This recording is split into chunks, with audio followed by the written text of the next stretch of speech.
Hey Warriors, I promised I would get on and let you know some of the changes that are happening at Warrior to this year's curriculum and some things that we'll be focusing on. Every year I kind of try to find what we're missing or find something that we could do better in order to improve the experience at Warrior for everyone and also to get the quality and caliber of student that we're looking for in Warrior. So understanding that Warrior does have a higher level of expectation than a lot of other martial arts gyms out there, not tooting our own horn or saying we're better than everybody else. I just believe that people can reach that goal and that I'm going to hold people to that goal. My belief is if your child or you ever get into a situation where you need self-defense, you should be able to do it confidently and well. Whether that be your own mental game, within yourself.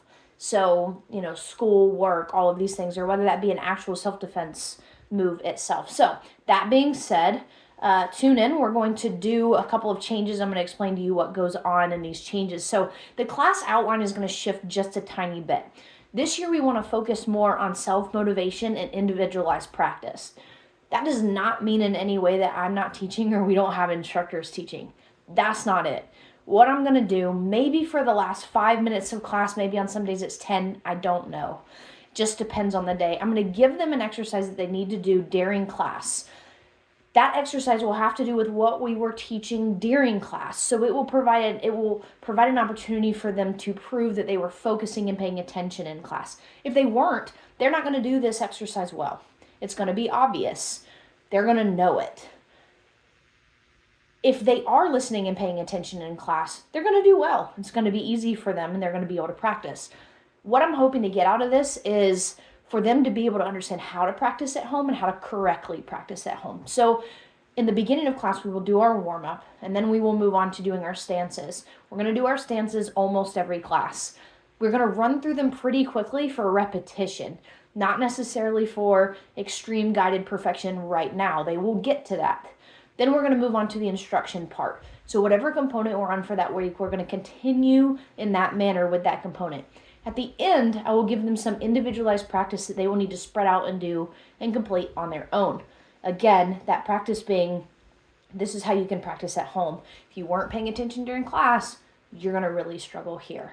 And if they are really struggling there, I'm probably just going to walk by and tap them and have them do push-ups to show them, I can see that you weren't paying attention. This is not going to be a time where I correct what they're doing wrong. The reasoning for that is because this time is to signify what they would be practicing at home. They will know that they didn't pay attention during this block of class if they're not able to do this block of class. That should motivate a student to pay better attention here so that they can produce it here. When we talk about this after class, we'll be like, if you were at home practicing this incorrectly because you didn't pay attention, you would be getting worse at your move, not better. So I'm really trying to cultivate some independence in a lot of these kids.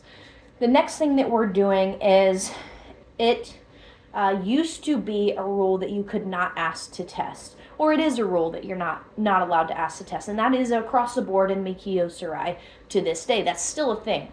Warrior is a pilot school. I come up with all kinds of ideas and I test them.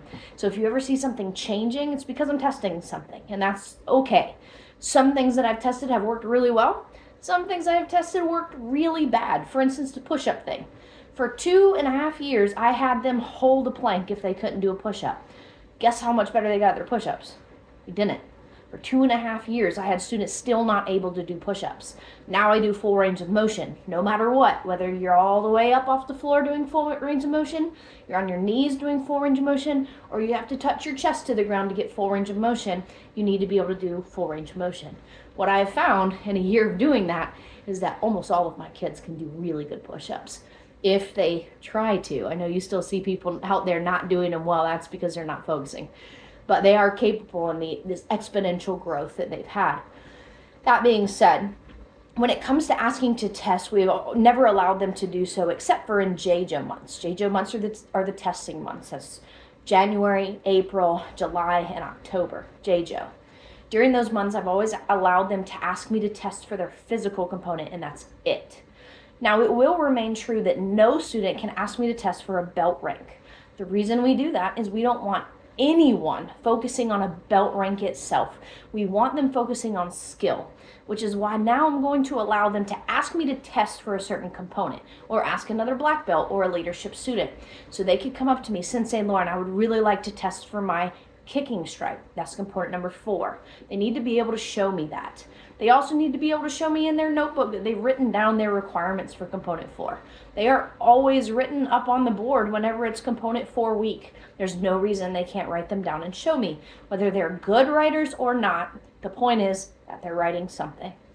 Okay? When they test, they will test from white up to that belt that they're on, component. Now I'm going to add, if they pass, I'm going to add another layer of this passing on it.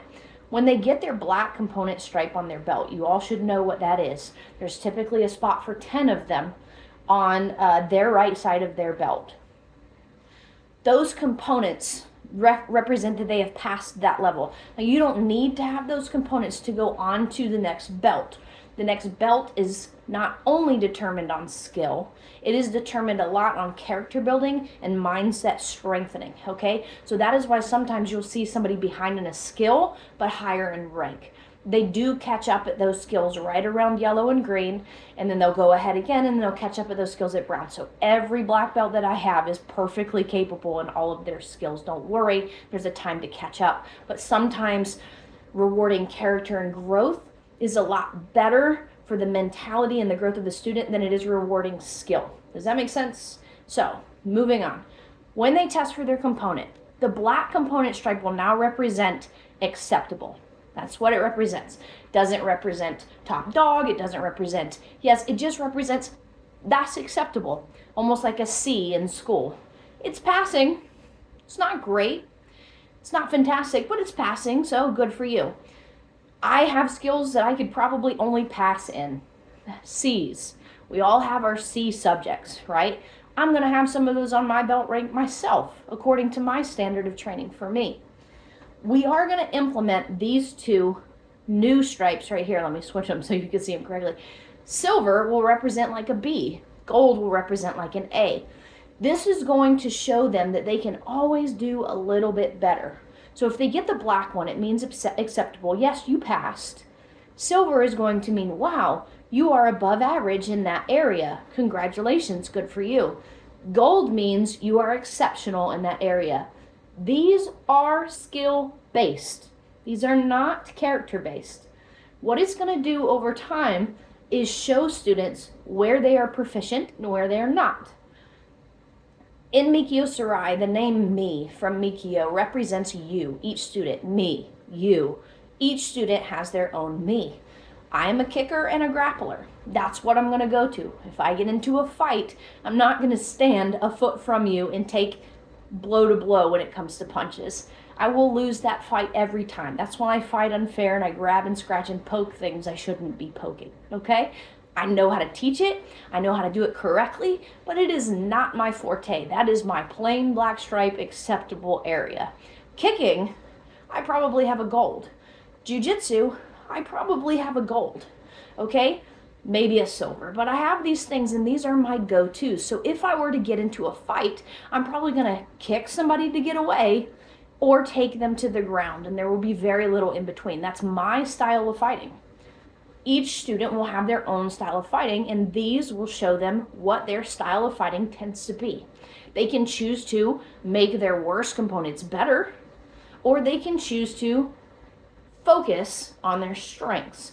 There is a time to focus on your strengths and a time to focus on your weaknesses. I'm trying to explain to students that it is perfectly okay to have areas that are just okay, that are just acceptable, but there always needs to be an area or 2 that is above average.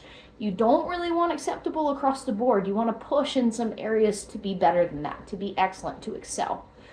If you put all of your energy into each and every component all the time, you'll never really be good at all of them, right? We can't all be firefighters and doctors and entrepreneurs and astronauts. Like, we can't, when we're a kid and we have all these amazing dreams, we know that we can't do all of them because there's not enough time. left in the universe. So we have to pick one to focus on or two to focus on. We really have to have a focus area that we really, really excel at. I'm trying to teach this through these stripes. I'm also trying to teach, let's pick something and get better at it. You could do more. You could be better. You could do better. Let's do that.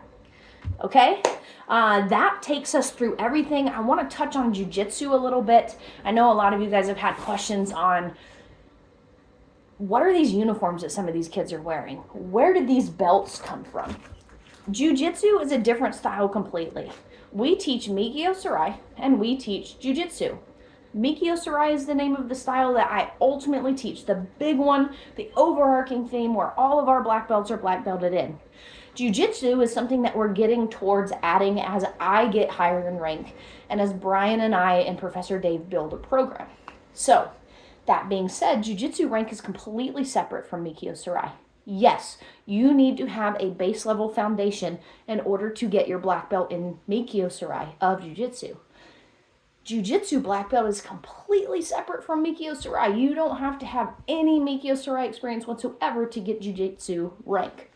Our competition realms are in jiu-jitsu. So, you may see belts like this. Most of you have seen this gray and white belt, and some of you have seen this gray and black belt, and some of you have seen that Cohen has an orange belt. You may see that some of my adults, including me, I have a purple belt, Brian has a brown belt, and some of the other students, adult students, have blue belts. These are all jiu-jitsu ranks. So they don't have a special belt in Mikio Sarai. It's a jiu-jitsu rank. If you're interested in getting jiu-jitsu rank, you can talk to me. I'll get you a jiu-jitsu uniform. I'll get you a jiu-jitsu belt. If you are not in my competition realm, you can only train on Friday jiu-jitsu with Professor Dave.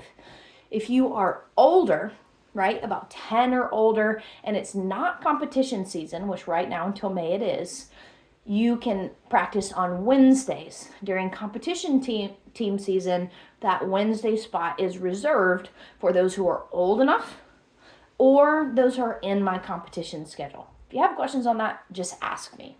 It is a separate program completely. All right? That doesn't mean, however, that you can't go to Fridays. You should, in fact, go to Fridays with Professor Dave because you do need that foundational principle of jiu-jitsu in order to hit your Mikio Sarai requirements. You do not need a jiu-jitsu uniform and a jiu-jitsu belt to do Friday classes at all. You only need that if you want it or if you're in competition. Okay? Hopefully this clears up some things. I apologize it's a little long, but it should go by fast. If you have any more questions, let me know. Ask Miss JL, ask Lauren, or ask me or any of the black belts. We'll be happy to answer your questions. Please do not hold in your questions. I get people quit with us all the time, and then we ask them what happened. They go, well, I just don't understand why my student is not advancing. Those people never asked me why their student wasn't advancing. They just quit. Most of the time, I can help you understand why and what I'm looking for and what I need. But if I don't get those questions communicated to me, I have no idea you're even thinking them. So let me know what you're thinking. Ask me all of your questions. Read your emails, guys. Those go out when you get advanced. They go out every once in a while, and they try to explain a lot of things too. I'm going to start trying to explain things a little bit more, and what I'm trying to come up with is a Philosophy Friday to help you understand Mikio Sarai Warrior, what we're doing, where we're going, and why. Okay? Have a great day. I'll see you guys later.